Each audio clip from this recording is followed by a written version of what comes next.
వైశాఖ పురాణము 18వ అధ్యాయము.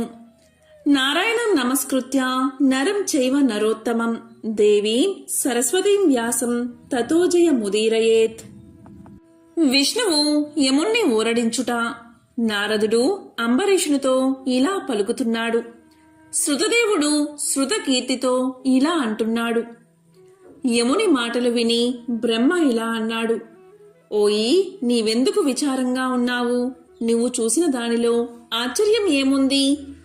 సజ్జనులకు బాధను కలిగిస్తే దానివల్ల ఫలితం జీవితాంతము ఉంటుంది. శ్రీహరి నామాన్ని ఉచ్చరించినంతనే విష్ణు లోకాన్ని చేరుకుంటారు. రాజు ఆజ్ఞచే వైశాఖ వ్రతాన్ని చేసి శ్రీహరి లోకాన్ని చేరడంలో ఆశ్చర్యం ఏముంది? గోవిందనామాన్ని ఒక్కసారి పలికినా 100 అశ్వమేధ యాగాలు చేసినా మహాపుణ్యం కలుగుతుంది. ఎన్ని యజ్ఞాలు చేసిన వారైనా పుణ్యఫలాన్ని అనుభవించి మరలా జన్మించక తప్పదు. కాని శ్రీహరికి నమస్కారం చేస్తే పునర్జన్మ అనేదే ఉండదు.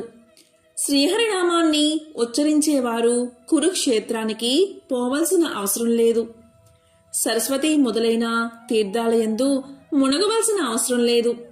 చెయ్యరాని పనులను చేసిన వారైనా ఎంత పాపం చేసినా మరణకాలమున విష్ణువును స్మరిస్తే చాలు, శ్రీహరి పదానికి చేరుకుంటారు.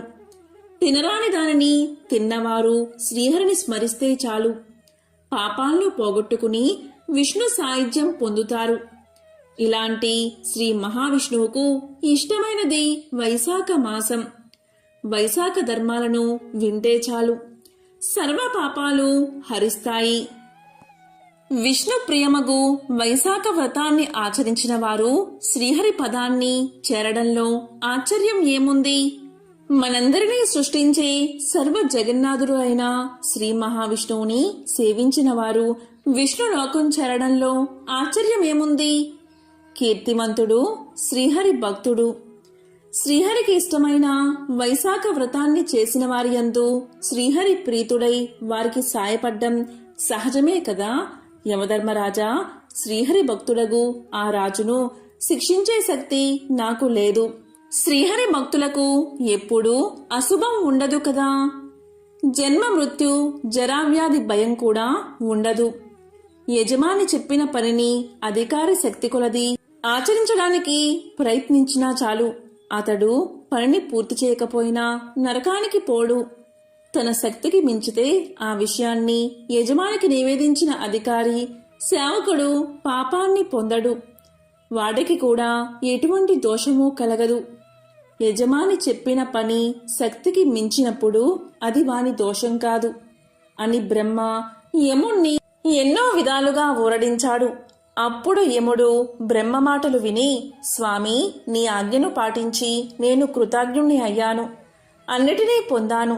ఇది చాలు. నేను మళ్ళీ నా పూర్వపు ఉద్యోగంలోనికి వెళ్ళాలి అనుకోవడం లేదు. కీర్తిమంతుడు ఈ విధంగా పరాక్రమంతో వైశాఖ వ్రతాలతో భూమిని పాలిస్తూ ఉండగా నేను అధికారాన్ని వహించను. ఆ రాజు వైశాఖ వ్రతాన్ని మానేటట్లు చేస్తే నేను తండ్రికి గయాశ్రాద్ధం చేసిన పుత్రుడి వలె సంతృప్తి పడతాను.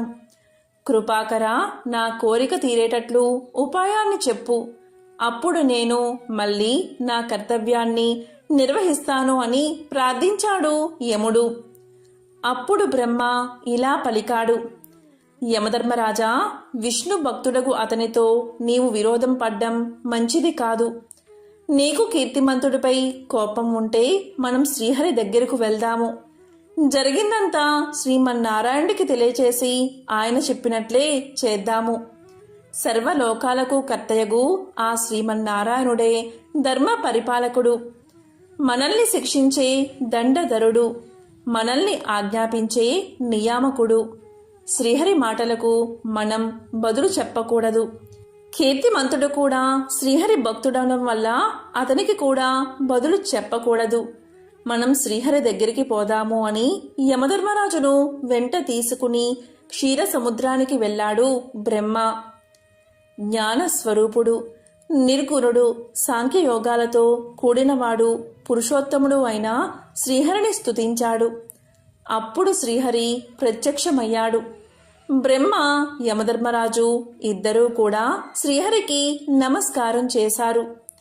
శ్రీహరి వారిద్దరినీ చూసి ఇలా పలికాడు, మీ ఇద్దరూ నా దగ్గరకు ఎందుకు వచ్చారు? రాక్షసుల వల్ల ఏదైనా బాధ కలిగిందా? యముని ముఖం అలా ఉందేమిటి? అతడు శిరస్సు వంచుకుని ఎందుకు నిలబడ్డాడు? బ్రహ్మ, ఈ విషయాలు చెప్పు అన్నాడు మహావిష్ణువు. అప్పుడు బ్రహ్మ ఇలా పలికాడు, స్వామి వాసుదేవ, మీ భక్తుడైన కీర్తిమంతుని పరిపాలనలో ప్రజలందరూ వైశాఖ వ్రతాన్ని పాటించి విష్ణులోకాన్ని చేరుకుంటున్నారు. అందువల్లే యమలోకం శూన్యమైపోయింది. అందువల్లే యముడు ఎంతో బాధపడుతున్నాడు. ఆ బాధను ఆపుకోలేక కర్తవ్య పరాయణుడగు యముడు కీర్తిమంతుడిపైకి దండెత్తి వెళ్ళాడు. చివరకు యమదండం కూడా ప్రయోగించాడు. కీర్తిమంతుణ్ణి రక్షించడానికే వచ్చిన మీ చక్రం వల్ల పరాభూతుడై ఏమి చెయ్యాలో తెలియక నా దగ్గరకు వచ్చాడు. నేను కూడా ఏమీ చెయ్యలేను. స్వామి, మీ భక్తులను శిక్షించడానికి మేము సరిపోము. అందువల్ల మేము మీ శరణు కోరి వచ్చాము. దయవుంచి మీ భక్తుణ్ణి శిక్షించి ఆత్మీయుడైన యముణ్ణి కాపాడమని బ్రహ్మ పలికాడు.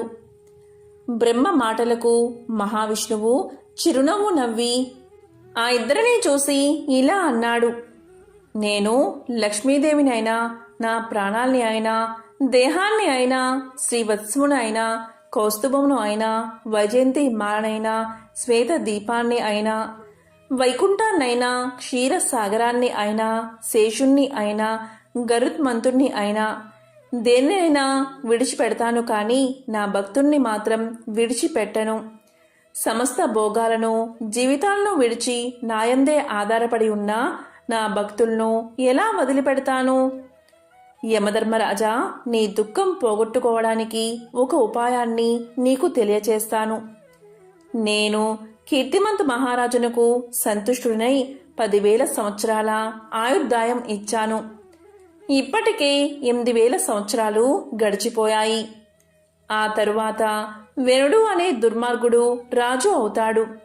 అతడు నాకిష్టమైన వేదాలను, సదాచారాలను నశింపచేస్తాడు. చాలా దురాచారాలను ఆచరణలో ఉంచుతాడు. అప్పుడు వైశాఖ మాస ధర్మాలు ఆచరించేవారు లేక పాపాలు ఎక్కువవుతాయి. పుణ్యం నశిస్తుంది. ఆ తర్వాత నేను పృథువను పేరున జన్మించి ధర్మ సంస్థాపన చేస్తాను. అప్పుడు మళ్ళీ వైశాఖ ధర్మాలు లోకంలో విస్తారమవుతాయి. అప్పుడు నాకు భక్తుడైన వాడు నన్నే ప్రాణాల కంటే మిన్నగా నమ్మి వ్యామోహాన్ని విడిచి వైశాఖ ధర్మాలను తప్పక పాటిస్తాడు. కాని అలాంటి వాడు 1000 మందిలో ఒకడే ఉంటాడు. అనంత సంఖ్యలోని జనులలో కొద్దిమంది మాత్రమే నా ఈ వైశాఖ ధర్మాలను పాటిస్తారు. మిగిలినవారు అలా కాకుండా కామ వివసులై ఉంటారు. యమధర్మరాజా, అప్పుడు నీకు చాలా పని ఉంటుంది. విచారపడకు. వైశాఖ మాస వ్రతమునందు నీకు భాగాన్ని ఇప్పిస్తాను. వైశాఖ వ్రతాన్ని ఆచరించే వారందరూ నీకు భాగం ఇచ్చేటట్లు చేస్తాను. యుద్ధంలో నిన్ను గెలిచి నీకియ్యవలసిన భాగాన్ని రాకుండా చేసిన కీర్తిమంతుణ్ణి నీకు భాగం వచ్చేటట్లు చేస్తాను. నీకు రావలసిన భాగం కొంతైనా వస్తే నీకు కూడా విచారం ఉండదు కదా.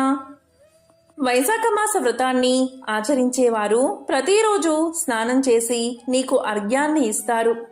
వైశాఖ వ్రతం చివరి నాడు జలపూర్ణమైన కలశాన్ని, పెరుగన్నాన్ని నీకు సమర్పిస్తారు. అలా చెయ్యని వైశాఖ కర్మలన్నీ వ్యర్థమైపోతాయి. అంటే వైశాఖ వ్రతాన్ని ఆచరించేవారు ప్రతిరోజు స్నాన సమయంలో యముడుకు అర్ఘ్యాన్ని ఇవ్వాలి. అలాగే వ్రతం చివరి రోజున జలపూర్ణమైన కలశాన్ని, పెరుగన్నాన్ని యమునకు నివేదించాలి. యముని పేరుతో దానం ఇవ్వాలి. అలా చేయని వారి పూజాది కర్మలు వ్యర్థమవుతాయట. కాబట్టి యమధర్మరాజా, నీకు ఈ విధంగా భాగాన్ని ఇచ్చు కీర్తిమంతునిపై కోపాన్ని వదిలిపెట్టు. ప్రతిరోజు స్నానమున, అర్ఘ్యమును, చివరి రోజున జలపూర్ణ కలశాన్ని, పెరుగన్నాన్ని భాగంగా తీసుకో. ఇలా చేయని వారి వైశాఖ కర్మలు వ్యర్థమై వారు చేసిన పుణ్య పాపాలను అనుసరించి ఈ లోకంలో ఉంటారు. ధర్మాధర్మములను నిర్ణయించు నిన్ను విడిచి నన్ను మాత్రమే సేవించు నా భక్తులను ఆజ్ఞానుసారం శిక్షించు. వైశాఖ వ్రతమున నీకు అర్ఘ్యం ఇయ్యని వారిని విజ్ఞానం కలిగించి శిక్షించు. కీర్తిమంతుడు నీకు భాగం ఇచ్చేటట్లు సునందుణ్ణి వాని దగ్గరకు పంపుతాను. సునందుడు నా మాటగా కీర్తిమంతునికి చెప్పి నీకు భాగాన్ని ఇప్పిస్తాడు అని పలికి శ్రీహరి యమధర్మరాజు అక్కడే ఉండగానే సునందుని కీర్తిమంతుని వద్దకు పంపాడు. సునందుడు కీర్తిమంతునకు శ్రీహరి సందేశాన్ని చెప్పి కీర్తిమంతుని అంగీకారాన్ని తీసుకుని శ్రీహరి దగ్గరకు వచ్చి విషయాన్ని తెలియచేశాడు. శ్రీహరి ఈ విధంగా యమధర్మరాజును ఊరడించి అంతర్ధానం పొందాడు. బ్రహ్మ యముడికి చెప్పవలసిన మాటలు చెప్పి జరిగిన దానికి విస్మయపడుతూ తన వారితో కలిసి తన లోకానికి చేరుకున్నాడు. యముడు కొద్దిపాటి సంతోషంతో తన నగరానికి తిరిగి వెళ్ళాడు.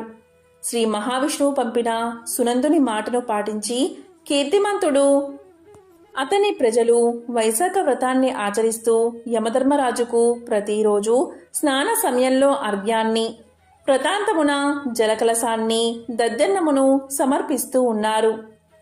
కాబట్టి వైశాఖ వ్రతాన్ని ఆరంభించే ప్రతివారు ప్రతిరోజు స్నానం సమయంలో యముడికి అర్ఘ్యమివ్వాలి. వైశాఖ పూర్ణిమయందు జలకలశాన్ని యముడికి ఇచ్చిన తర్వాత శ్రీ మహావిష్ణువుకు సమర్పించాలి. ఆ తరువాత పితృదేవతలను, గురువును పూజించాలి.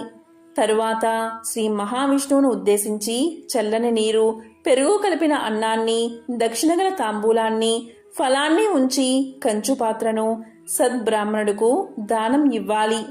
వైశాఖ వ్రతాన్ని ఆచరించు వారిలో భక్తి పూర్ణత ముఖ్యం. వ్రత ధర్మాలను పాటించేటప్పుడు యథాశక్తిగా ఆచరించడం మరింత ముఖ్యం. ఇలా వైశాఖ వ్రతాన్ని ఆచరించిన వారు జీవించినంత కాలం అమీష్ట భోగాలను అనుభవిస్తూ పుత్రులు, పుత్రికలు, మనమలు, మనమరాండ్లు మున్నగువారితో సుఖంగా శుభలాభాలతో ఉంటారు. మరణించిన తర్వాత సకుటుంబంగా శ్రీహరి లోకానికి చేరుకుంటారు. కీర్తిమంతుడు కూడా యథాశక్తిగా వైశాఖ వ్రతాన్ని, దాన ధర్మాలను ఆచరించి సకల భోగ భాగ్యాలను, సర్వ సంపదలను అనుభవించి తన వారితో శ్రీహరి సాన్నిధ్యానికి చేరుకున్నాడు. కీర్తిమంతుని తర్వాత దుర్మార్గుడగు నీచుడగు వేణుడు రాజయ్యాడు. అతడు సర్వధర్మాలను నశింపచేశాడు. వైశాఖ మాస వ్రతాదులను లోపించాయి. ఇందువల్ల మోక్ష సాధనము, సర్వసులభమైన వైశాఖ ధర్మము ఎవరికీ తెలియని స్థితిలోకి వచ్చేసింది. పూర్వజన్మ పుణ్యం ఉన్నవారికి మాత్రమే వైశాఖ ధర్మముల యందు ఆసక్తి, నిశ్చల దీక్ష, శ్రీహరి భక్తి ఉన్నాయి. అలాంటి వారికి ముక్తి, ఇహలోక సుఖాలు సులభాలు తప్పవు. కాబట్టి పూర్వజన్మ సుకృతం వల్లే ఇలాంటివి సాధ్యం సుమా అని శృతదేవుడు శృతకీర్తికి వివరించాడు. శృతదేవ మహాముని పూర్వం మన్వంతరంలో ఉన్న వేణుడు దుర్మార్గుడని, ఇక్ష్వాకు వంశానికి చెందిన వేణుడు మంచివాడని విన్నాను. మీ మాట వల్ల కీర్తిమంతుని తర్వాత వేణుడు రాజయ్యాడని చెప్పారు.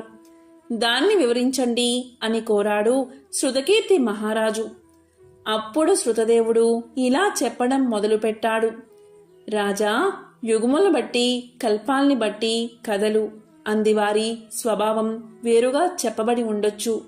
ఆ కథలను ప్రమాణములే మార్కండేయాది ముళ్ళు చెప్పినా వేణుడొక కల్పంవాడు, నేను చెప్పిన వేణుడు ఇంకొక కల్పంవాడు. మంచి చెడు కలవారి చత్రల్ని మనం మంచి చెడులకు గుర్తుగా చెప్పుకుంటాం. అలాంటి కీర్తిమంతుని మంచితనం, గొప్పతనం తర్వాత వేణుని చెడ్డతనం, దుష్టత మనం గమనించవలసిన విషయాలు అని పలికాడు. ఈ విధంగా శృతకీర్తి మహారాజుకు శృతదేవుడు చెప్పగా అది విని నారదుడు అంబరీష మహారాజుకు వివరిస్తున్నాడు. వైశాఖ పురాణము 18వ అధ్యాయము సంపూర్ణం.